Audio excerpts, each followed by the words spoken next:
that in there too, and the information. I've never gotten to this point. But thank you. Oh, I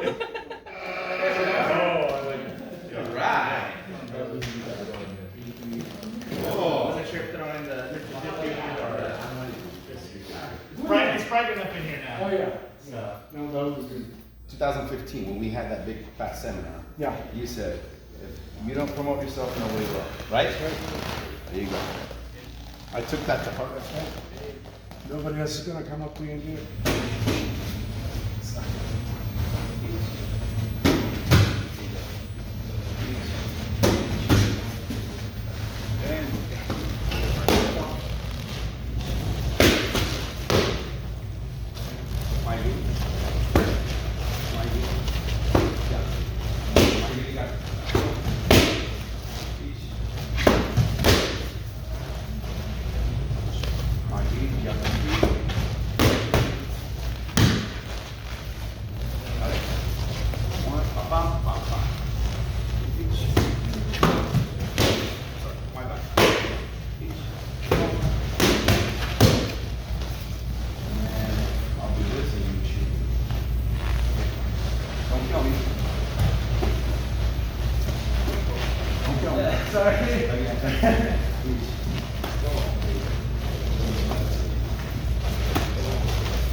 So we'll put it together.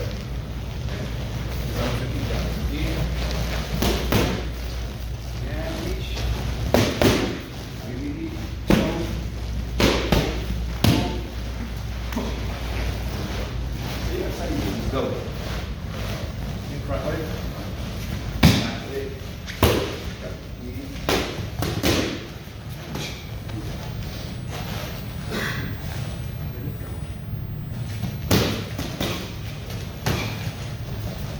Ladies and gentlemen of Knucklehead Nation, it's been a long time coming. Joseph Claycomb, how are you, sir? I'm good. I'm awesome. Glad to have you. Love to be here. We're here at the Claycomb Academy of Martial Arts. Yes, sir. Am Claycomb I- Academy. am Claycomb I- Academy. Claycomb Karate. All of the above. Fontana Karate. I love it. I love it. And that's where I'm at right now, Fontana, California. Okay, I just got in the car and did whatever the GPS told me to do, and took a while, but we're here and it's worth it. Thank you. Well, you know, we drive every day everywhere, right? Yeah, so, but we want our dojo to be a destination too. Yeah. So that's what we got going on here. And I thought it would be fun to record this interview with you while Rage is at the background with Raymond and they're warming up. Yeah. For FightersRep 13, which is part of the reason we're here as well, right? Because Michael Sugar Bomb Sugar Claycomb bomb. Yes. is returning Yes. and bringing his Claycomb karate style Absolutely. Yes. once again into the Lions Den, this time Saturday night at the Commerce Casino on April 30th. We're excited. Tell me how you're feeling about this, Joseph. Well, I love the fact that it's at Commerce. A lot of main events there, big events are there. Yeah. Just upgrades all of us. A lot of good fighters are going to be there on the card. So we want to bring the show, you know, to the show. Yeah. You know, and Michael brings his unique style. We've been working him since he was 4. Yeah. So this isn't a new thing for him, but it's new for him in the sense that he's in the ring for the second time now. Yeah. Yeah. But karate's not new. Yeah. So we're just doing what we do, bringing it to the table, and you know, for the fans and everybody else. And you know, as many people may not know, but something you've pointed out to me is kickboxing kind of comes from karate, right? Yep. Actually, it used to be called full contact karate. So what I like about FightersRep rules is that it plays right into our hands too, because we're allowed to do the things that we're not allowed to do in point karate, like hook punches and uppercuts, knees. We can do all that. Leg kicks, we're not allowed to do all that. So we're just like Pandora's box now, opening up to what we already do. Yeah. And kickboxing, body shots, leg shots, head shots, pure striking, that's karate. Yeah. Yeah. Karate. So, you know, And it's, you know, kind of not the watered down version that you're not very excited about that you're seeing at the Olympics and everywhere else. You know, I used to be a follower or fan. Obviously, I love karate combat too. Yeah, But yeah. WKF is a great thing, but I feel like it's not doing a great service to the karate community in every aspect it should. Like the last Olympics, the first Olympics, and the controversy of the calls, Right. that kind of stuff. A lot of people that are disgruntled point fighters are now coming over to full contact stuff. Right. We want to represent FightersRep as the only karate family, the only karate dojo in SoCal that's representing Japanese karate. Not American, not Rex Kwando, not any of that stuff. Master Ken's American. None of that, no. Traditional Shotokan karate with a Claycomb touch. So we like the application, we like the pads, we like the heavy bags, we like the contact. At the same time, we want to teach real karate for real fighting. FightersRep is our home. And you're doing that. You know, we've had Michael on the card before. He came away with the win. He looked very effective. He looked very good. And that's a testament to your teachings. Appreciate that. Now, Joseph, you know, just so people know a little bit more about you and this absolutely beautiful dojo, they could come visit here in Fontana. You know, how long have you been at this? Give me a little bit of your background in a nutshell and why you're so passionate about karate. I got my first magazine and martial arts Q&A book when I was 5. I'm 49 now. I haven't stopped loving martial arts since I was 5. I started when I was 7. I did some kung fu, I did some taekwondo. Karate just took me up, and it's been there for me my whole life. It's guided my lifestyle, the mindset. I love everything about it. All my good friends are from martial arts. Yeah. And it's important to remember martial arts, not just fighting. The martial arts philosophy and the lifestyle, the community. And I started, you know, in the 80s. Our sparring was bare knuckle. We didn't have pads. That was, if you had pads, you were lucky. So you had to reserve power and not break your partner's nose every day because we didn't have equipment. Right. So it was tough. And these guys are lucky nowadays. They have gloves. So, you know, but You're such a nice guy, but then you tell me something like that, I say to myself, okay, Joseph's a bit of a maniac on I the mean, inside. you know, we used to bloody noses and okay, just go wipe it off, come back to training. All right, Yeah. see you in 5 minutes, you know. But no, karate is civilian self-defense. What I love about it is I started for self-defense, but I do it for much more now. And now my son, 21-year-old son, has been with me since. The handsome guy right there. Yeah, kind of, yeah. So, you know, karate is in my blood, and it's in my family's blood.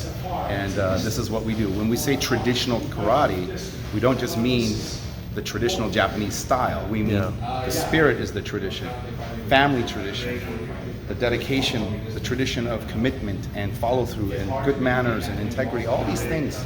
And we want to bring that to the world, not just a good show, but we want to show what a martial arts is about as people, and how we're bringing that as well. Yeah. So you got into it for self-defense. I did, but it turned into much more than that. Yeah. I used to get bullied, beat up when I was a kid. I've been in many street fights, so I needed a martial art that helped me in those situations. Karate is very balanced and very effective. You've got an incredibly interesting background, you know, and it kind of explains why you got into karate and were bullied. And so, I mean, do you mind sharing a little bit of that? Absolutely. So, for those that don't know, you know, I was born in Fontana. Now I have a dojo in Fontana, but I grew up in the Middle East in a country called Bahrain. All right, not Bahrain, Bahrain. All right. When people ask me, "Where's that, Bahu?" Bahrain. It's next to Dubai. It's a very, you know, small island. Lots of good food there. But I grew up there, and I went to the public school system there. My father, he's Bahraini. All my family, they're Bahraini. I'm the only American to go to the school system there, in the public school system, so I'm fluent in the culture and the language. But that came with bullying, and I was the only one there who was different. And so I had to defend myself, and I'd come home with black eyes, torn shirts, and 5-on-1 type scenarios, and there is no grappling on rocks. And concrete. You know, you had to stand on your feet and find a way to get out of it. Yeah. And I took up martial arts because I was being beat up. Yeah. But then that stopped. After a couple of more times, I defended myself properly, and they said, "Oh, we can't touch him anymore." And then that was the beginning of that. And started training harder, and I wanted to be my own fighter. I wanted to be a point fighter, a karate fighter, and the stars didn't align until my own son grew up. Yeah. So I've been doing this passionately for the last almost, since I was 7. Yeah. You know, so martial arts is something I can't stop, and I think that's how it should be with everyone. There is no quitting in martial arts. Even past the career time, there's a continuation. Coaching, cornering, coaching, teaching, bringing up the next generation. Yeah. And I invite all my karate friends to come to FightersRep because I call everybody out too. Like, you know what? Everybody else is doing this. Why not the karate guys? The karate guys should be in the ring too. I agree. And that's a whole slew of people that could be there. And we're gonna bring them. I love that, We're Joseph. gonna bring them. I love that. I will get them one at a time. I love the idea of merging the karate, even the taekwondo, all these communities, Absolutely. into FightersRep, into kickboxing, because it's a rule set, as you indicated, that I think it really benefits. Well, that's a key thing too. Like rules don't determine a martial arts effectiveness. Right. It's a rule set. You want to see the effectiveness, you can't really because it's in the street that you're talking about. Yeah. The effectiveness is not really something I worry about. I want to see the effectiveness inside that rule set. Yeah. I don't like the whole comparisons thing, but I do like the rule sets. Yeah. And I like the sportsmanship, and I like the culture that FightersRep brings. Everyone there we've had so many friendships, built from there, yourself included, Rage. Thank you, man. So I believe FightersRep is the place to be for not only Muay Thai and Taekwondo people or regular kickboxers, but also karate people too. Traditional karate people that know what they're doing. And I want to fight. There's a pathway that they want something besides points. Right. And there's a pathway. And I believe that pathway is FightersRep. I appreciate that. I really Thank you do. so much. I really do. That's why we're here. Joseph. And, it's awesome seeing you in the corner, not only with Michael, but as you said, a lot of bridges have been built since we've been doing this. I see you in Coach Rage's corner with his awesome. guys. You Rage guys is are the man, and him and I have so much eye-to-eye, connection, mind connection. He works with Michael on some of the things that he's better at than me. I work with the things that I'm better at than him. We mold those striking strategies because it's the striking game. Absolutely, absolutely. So- And guys, again, you can watch Joseph and his son, Michael Sugar Bomb Claycomb, Sugar Bomb. throw down on April 30th at FightersRep. You can get your tickets or the live stream in the link below. You can watch it by just joining this channel for $9.99, or they can subscribe, Joseph, and I've got a check few you guys people out. subscribing. I got a lot of tickets being sold, so you guys better catch up and get your tickets because I got a lot of them coming. Much appreciated, So- Joseph. And where can they come learn traditional karate with the Claycomb touch? Let these people know. Well, you can go to our website. Easy peasy is fontanakarate.com. That's our main website. You can check us out there. We're in Fontana. We teach karate, not any old karate, but traditional Japanese karate. So fontanakarate.com. We're right here in Fontana on Foothill Boulevard. And our Instagram is Claycomb Karate, so you can follow us there. Type in Michael Claycomb. He's all over FightersRep on YouTube too, so you can find us there. Come down if you guys like. Awesome, Check man. out what's different about us. Guys, check it out. It's a way to get your karate fix and also learn how to fight, and maybe one day come fight for a promotion, whether it's FightersRep or MMA or whatever it is that you want. If I have anything to do with it, it'll be FightersRep first. I love it. So, Well, thank you again, Joseph. Absolutely gorgeous, facility you got going on here. thank you. And, It's all passion. Yeah, man. Passion Yeah, and brother. sweat. Yeah, brother. Well, it's great talking to you. We really appreciate your time, Joseph. Thank you. Thank you, brother. Thank you so much.